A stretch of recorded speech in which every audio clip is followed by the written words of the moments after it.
Want a $1,000 weight loss medication for $50? It all starts with Roe's free GLP-1 insurance check. Just upload your insurance card to see if you have coverage, then relax. Over 200,000 people have qualified for a $50 copay through Roe.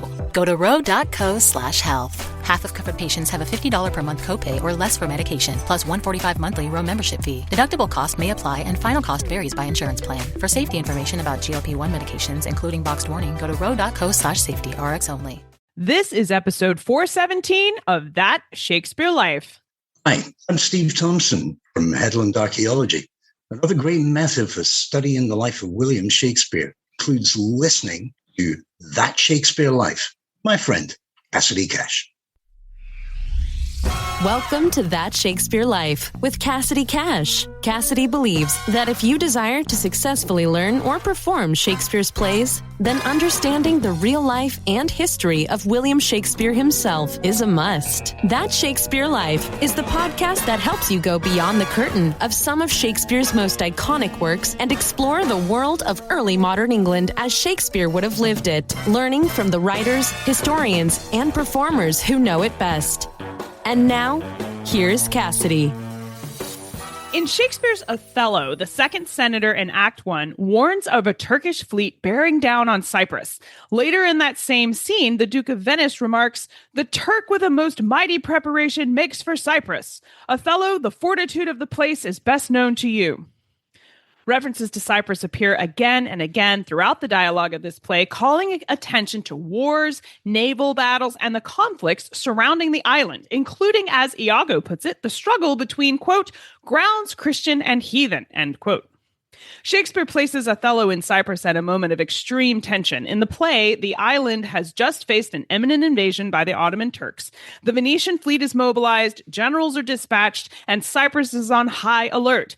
It makes for an exciting story, but what's even more exciting is that the setting Shakespeare chooses mirrors real history in this moment almost exactly. In 1570 and 1571, Cyprus, which was then a Venetian possession, was attacked by the Ottoman Empire. The final and most famous stronghold was a city called Famagusta, whose siege became infamous across Europe.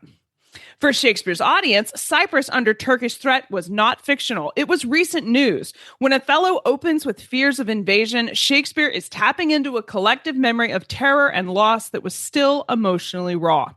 To help us explore how the play connects to the real history Shakespeare's audiences would have recognized immediately, I am delighted to welcome our guest today, Michael Walsh. Michael Walsh is Professor of Cultural Studies and Digital Humanities at Nanyang Technological University in Singapore. He has spent more than 20 years working on and for the city of Famagusta, nominating it twice for inclusion in the World Monuments Fund watch list, convening several international conferences and editing 5 books on its precious art and architectural history. He has just published the monograph Beyond Famagusta, Cultural Memory and Historical Imagination with Brill. Hello, Michael. Welcome to That Shakespeare Life. Hi, great to be here. When we hear that Cyprus was under Venetian control, it's easy to picture Venice as just another Italian city. And I think this connection here gets lost to modern ears somewhat because that's not really accurate for the 16th century. Could you help us understand what Venice actually was at this point in history and what it meant in practice for Cyprus to be a Venetian possession? Of course, Venice was much more than just a city. It was a whole maritime empire. It also had a land empire as well. Its influence was remarkable from east to west, and its location at the tail end of the Silk Road and right on the edge of where the European world met the Asian world, which can still be seen in its architecture and so on today. That was what made it so important. So we have to think of Venice more as a hub, an entrepot, perhaps, a center of commerce, and strategically a very important place militarily as well as commercially. From the Ottoman perspective, why was Famagusta and Cyprus more broadly worth the enormous effort of a prolonged siege? Was the empire hoping to gain something strategically or maybe economically or even perhaps symbolically by taking this island from Venice? Well, it depends what you believe. Myths would have you believe that the Sultan was a great lover of Cypriot wine And for that reason, he had to take Cyprus. But I think that's a slightly romantic version of history. Piracy was a constant problem coming out of Cyprus and attacking Ottoman ships. It was a nuisance, and the sooner that was eradicated, the better. That's another version of history, but I think really it comes down to the fact that Cyprus is literally, if you think about where it is on a map, it is the last Christian foothold before you go into the Holy Land. In that respect, when it comes to the rivalry between the cross and the crescent, it's right in the heart of it. One Venetian commander actually called it in the mouth of the wolves. So strategically, it was very, very important. And commercially, it may have had some value of its own, but I don't think that was the driving force. I love the entire idea of a sultan taking over an entire island because he loved the wine that much. As someone who enjoys wine, that one speaks to my heart. But I think I agree with you that it's probably a combination of things. There was a real Venetian governor of Cyprus named Cristoforo Moro in the 16th century. There's no direct evidence that Shakespeare based the character of Othello on this governor, but Moro's position helps us understand the kind of authority Venice exercised on Cyprus. For those of us that are new to this backstory and brand new to this particular person in particular, could you explain who Moro was and what does his role tell us about Venetian rule on the island? Well, Venetian rule was absolute. Again, it depends what accounts you read, but there were some who believed that it was a rich flourishing in the island's history that brought in all sorts of military architecture and so on and so forth. There are others who believe that Venice didn't treat Cyprus very well. And so the governors that came down, it was their job to make Cyprus run efficiently, and that meant taxation and so on. There is a Cristoforo Moro. There's actually two that could have been the inspiration for the character. The second was called Francesco da Sessa, both in the 16th century, both governors.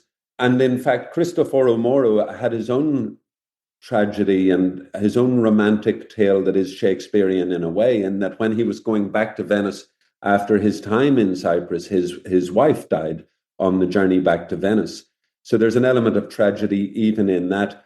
But Moro just means Moor. And in that respect, it's a bit of a long stretch to believe that simply because somebody was called a Moor, it's the origins of Shakespeare's character. That would be an oversimplification, I guess. Might be, yeah. What's the other character the other individual that could have been Shakespeare's inspiration? You said Francesco da Sessa? Yeah, whose nickname was Il Moro. And he was in Cyprus in 1544, which is quite close to the dates that we're talking about. You said 1544? That is close. It is, isn't it? Yeah. These are really two good candidates, I think. Yeah, and Cristoforo Moro, he was there in 1508. So, they're both well within living memory of when the first draft of not Shakespeare's, but the original would have been written. I think 1508, I mean, we call that striking distance for Shakespeare. He wouldn't have had to reach far into the past to have found these people. No, and if you think about the original tale that Shakespeare adapted, was written by Giovanni Cinthio in 1565. So that's very, very close to the dates we're talking about for either of these characters or both of these characters. Shakespeare's play was written 4 decades later, but the original version of the story is right back very close to these dates. People forget, I think, that Shakespeare retells a lot of old tales and brings them to new life during his tenure as this famous playwright. But striking distance, I think, is a fair phrase. It was right there, and it's just tantalizing to think that he could have used either of these to inspire the character of Othello. But I want to ask you about the siege of Famagusta itself. How many people were involved on each side, and what kind of military force and siege tactics were used during this event, and how long did the city hold out? Oh, the siege of Famagusta was a titanic event. I mean, it lasted approximately a year. There were 7,000 or 8,000 Venetian defenders inside the city, and that was a mixed crew of actual Venetian soldiers, but also Albanian mercenaries and even citizens who defended the walls as well. Outside of the walls, nobody really knows the exact number, but it's probably between 70 and 100,000 soldiers, which is an extraordinary force. But you've got to remember that the walls of Famagusta were brand new. They had been created to the best of Venetian Renaissance military architectural standards, just a decade or so before. So these were walls that were going to be virtually unscalable. They were designed for warfare with gunpowder and cannons, and it proved incredibly difficult for the Ottomans to get in. In fact, they couldn't. They did all sorts of things like trying to scale the walls with ladders. That didn't work. They dug tunnels underneath the city and exploded mines. That had limited effects, but as soon as a wall was damaged, it was repaired again. So it didn't really help. And of course, as with most sieges, it ended because of starvation. It ended because there was nothing left to eat, and there was also no gunpowder left. There was always the hope that Venice would send reinforcements, and those hopes were alive right up to the last minute. And when the surrender came, it was just because they were completely out of hope. There was no point, there was no ability to carry on. That's a monumental achievement to have. That they were severely outnumbered. I think it speaks remarkably to that, because you're saying they're exploding the walls and it's being repaired as fast as they're destroying it. I just can't imagine something with that kind of strength and fortitude would be easy to repair, and yet they're still managing to stay ahead of the Ottoman onslaught in terms of their ability to fix it and go right back to defending the wall. And to last an entire year doing that is incredible. Did the Venetians choose not to send back up, or why were they holding out hope for so long? What happened that no one came to their aid? Well, that's a very good question, and it's still debated. It is true that Venice did not send aid. They had reinforcements in Crete, what they called Candia. There were boats scuttling backwards and forwards from Crete to Cyprus saying, yeah, there'll probably be help coming, and it never came. Of course, there was a larger Holy League fleet being assembled, much, much larger one it arrived too late for Famagusta, but of course it was instrumental in the Battle of Lepanto later in the year, and that's what led to the Ottoman fleet being crushed. But that was too late for Cyprus and too late for Famagusta. Well, as you've mentioned, the Ottomans did ultimately succeed in taking Cyprus, but that victory was followed by a massacre of the Christian defenders and the violent betrayal and execution of the Venetian commander. And this was really shocking back in Europe when they're learning about this going on. How did those events feed into the wider conflict, particularly what you're saying about the Holy League and the Battle of Lepanto? And where was England in all of this? Was England involved at all in this conflict? Did it send support to Venice, or was it just watching from the sidelines as this was going on? The siege did end badly, infamously. And again, it depends which side you read. There's no doubt about it. The defender of the city, Marc Antonio Bragadin, was flayed alive in the central square of Famagusta. There's no doubt about that. Both the Ottoman and the Venetian accounts give almost identical reports. But the reason why is quite different. According to the Venetians, it was just sheer spite and fanaticism on the part of Lala Mustafa Pasha. On the Ottoman side, there is the accusation that prisoners, pilgrims that the Venetians had been keeping inside the walls, as soon as they realized they were surrendering the city, they executed the Muslim prisoners. And it was when the Ottoman army found out about that, it went from an honorable surrender to an outright defeat or victory on the part of the Ottomans. And you treat your prisoners differently as a result. The terms had been that the remaining Venetian defenders could get on ships and go. They could go down to Crete, and from there would be no further repercussions. Hand over the keys of the city, and that's it, done. But that's when it turned into, at that event, when the Venetians went to the tent of the Ottomans to hand over the keys, that's when things went wrong. And it resulted in the execution of the officers, commanders, and of course the principal defender of the city. And both sides are claiming that the truce was betrayed by the other side. Absolutely. And then the question about where did England stand? Well, first of all, the Holy League was a Catholic league, and England wouldn't have wanted to be part of that any more than it would have wanted to be in alliance with the Prophet. You know, the papacy and the Prophet were two things that England wanted to steer clear of. And bear in mind also that the Spanish Armada happened in 1588. It's also just around the corner. So England was on the sidelines for this. And in addition to that, England had a very good trading relationship with the Ottoman Empire. So the fact that Venice and the Ottomans are at war again, I mean, they'd 7 wars together. The Cypriot War was the 4th. Isn't that unusual for the 16th century?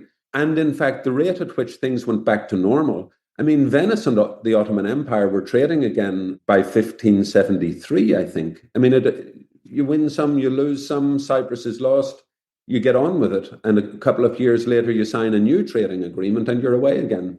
So even if they do cast blame for breaking a truce, they don't seem to hold a grudge. Yeah. I mean, the pragmatics of international trade will outweigh any, residual bad feeling after a lost military campaign. I want to remind you that you can see some of the history we'll be discussing inside that Shakespeare Society, where we have pictures of the castle known as Othello's Castle, period illustrations of the Siege of Famagusta, and period portraits of the reigning leadership in Turkey, Venice, and the Ottoman Empire during Shakespeare's lifetime. All of this, along with extra artifacts and research material that goes into the making of today's show, are all found inside that Shakespeare Society, and you can explore all of it while you listen. To find these extras, visit CassidyCash.com/episode 418 and click on that Shakespeare Society.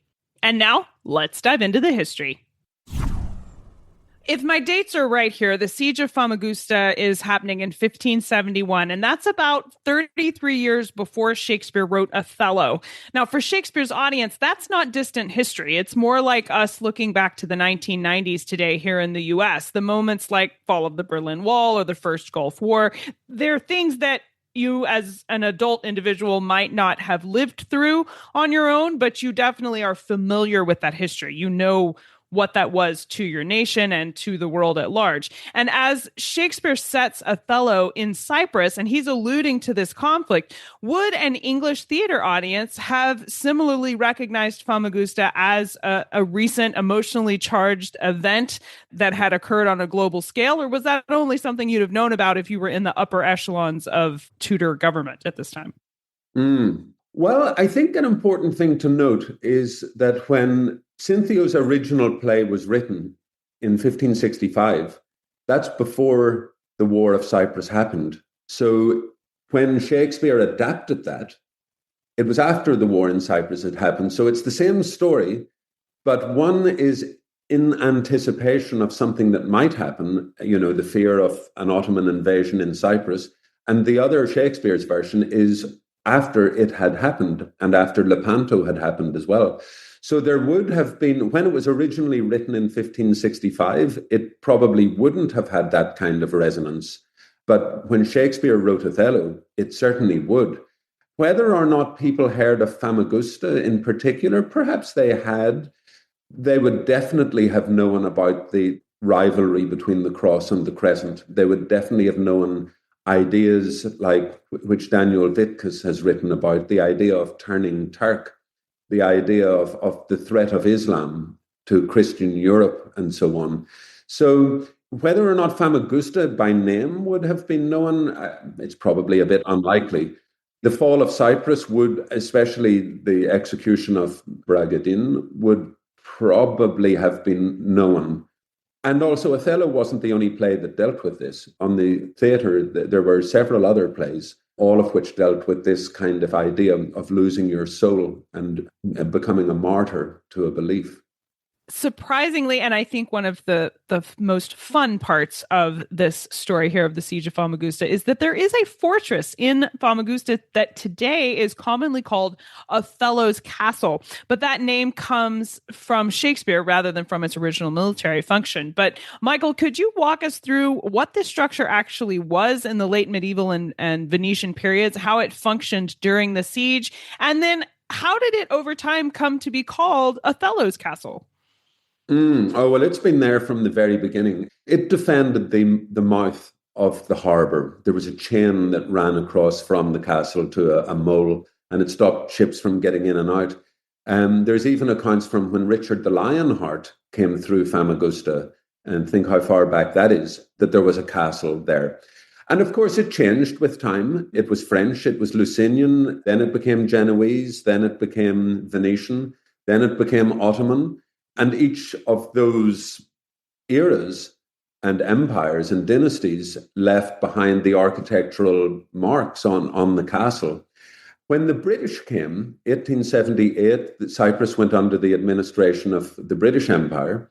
It was always felt that Famagusta might be the seaport in Cyprus that Shakespeare alluded to, but never actually specifically named. And this being the case, the castle has to be where it happened. You know, it has to be where the story played out.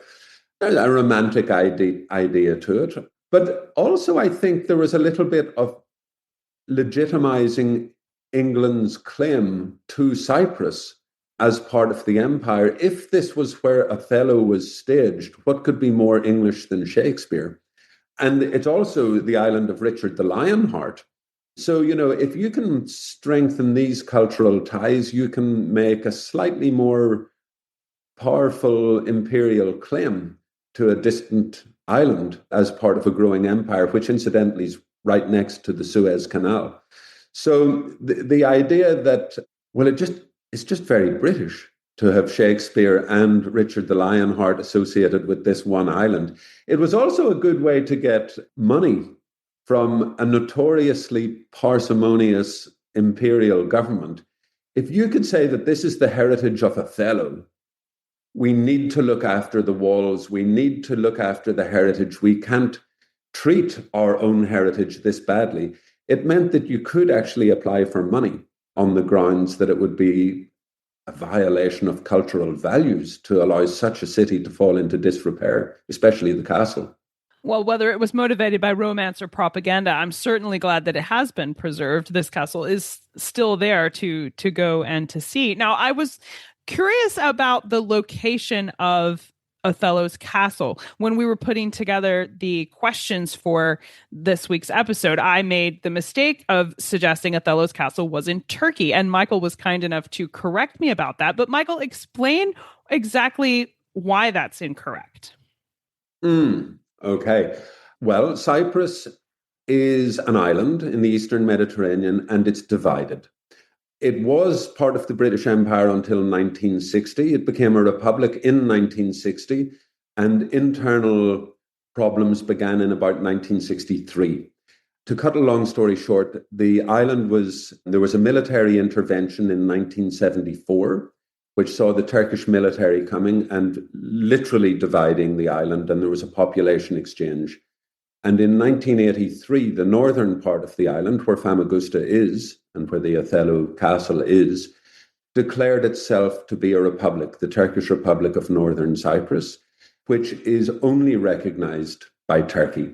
Famagusta finds itself in this political no man's land, in that technically, the whole island is a member of the European Union, but the top third, shall we say, had its own identity for more than half a century, and it's still not recognized as its own country, and yet life goes on. So that's where Famagusta finds itself, in an internationally unrecognized country.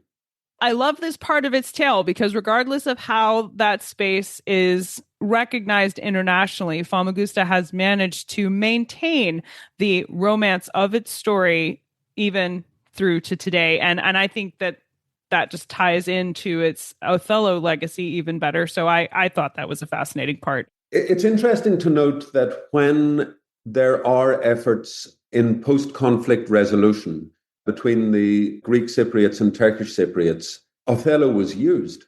There was actually a performance of Othello in 2015 in the Othello Castle. And that was the coming together of Greek and Turkish Cypriot actors, directors, and so on. And so Othello is even today being used as a bridge, maybe, to bring, in post-conflict resolution, to bring two sides together with one common historical trait.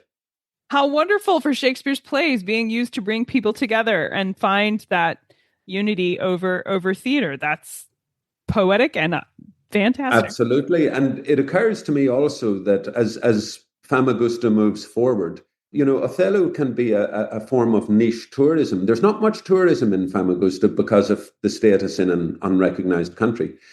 But, in the same way that Juliet's balcony is in Verona, or you can go on a Macbeth tour in Scotland, there may come a time that niche tourism centered around Othello might in fact become unique to Famagusta and might become a selling point.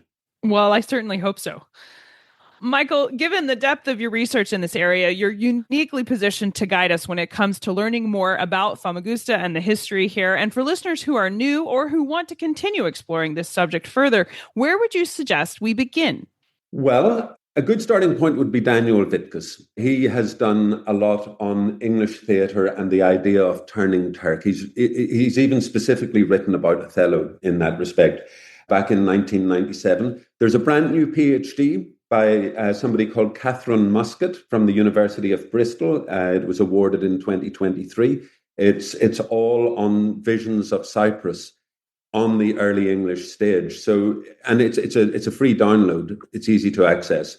So I would strongly recommend that. Or I might humbly suggest my own new book, which is coming out in about 6 weeks or 8 weeks with Brill, called Beyond Famagusta. The full title is Beyond Famagusta, Cultural Memory and Historical Imagination.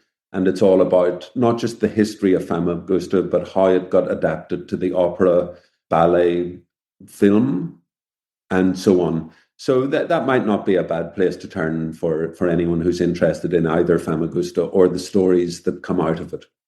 I will place links to Michael's work, which is extensive, not only with his latest book, Beyond Famagusta, but there's several other publications as well. And I'll link you to several of those, along with this entire list of additional research Michael recommends for you today, all in the show notes for today's episode. So stay tuned for the URL for where to find those.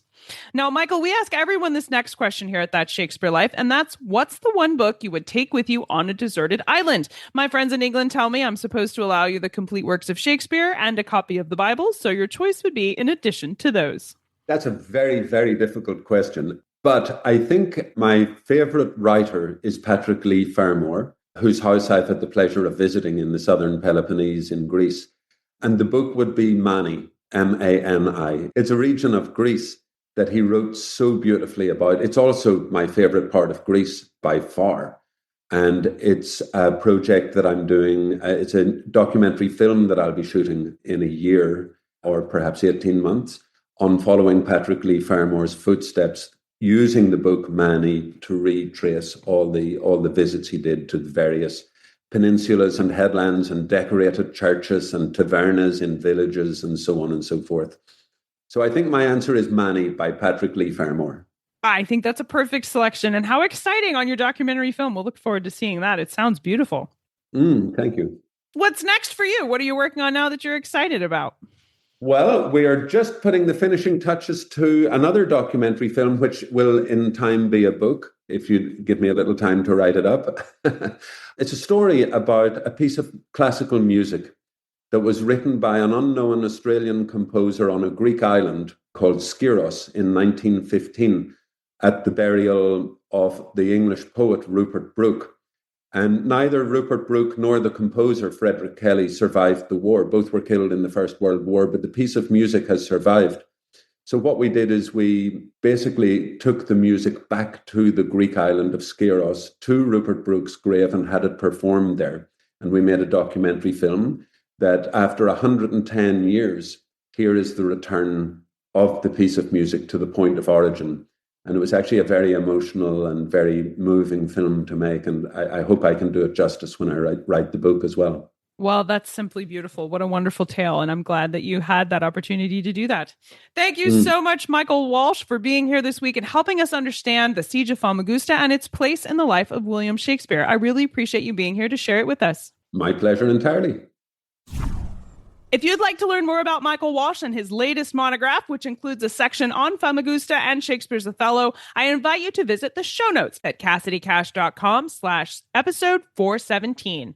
While you're there, don't forget that you can click on that Shakespeare Society to see bonus history content related to today's conversation.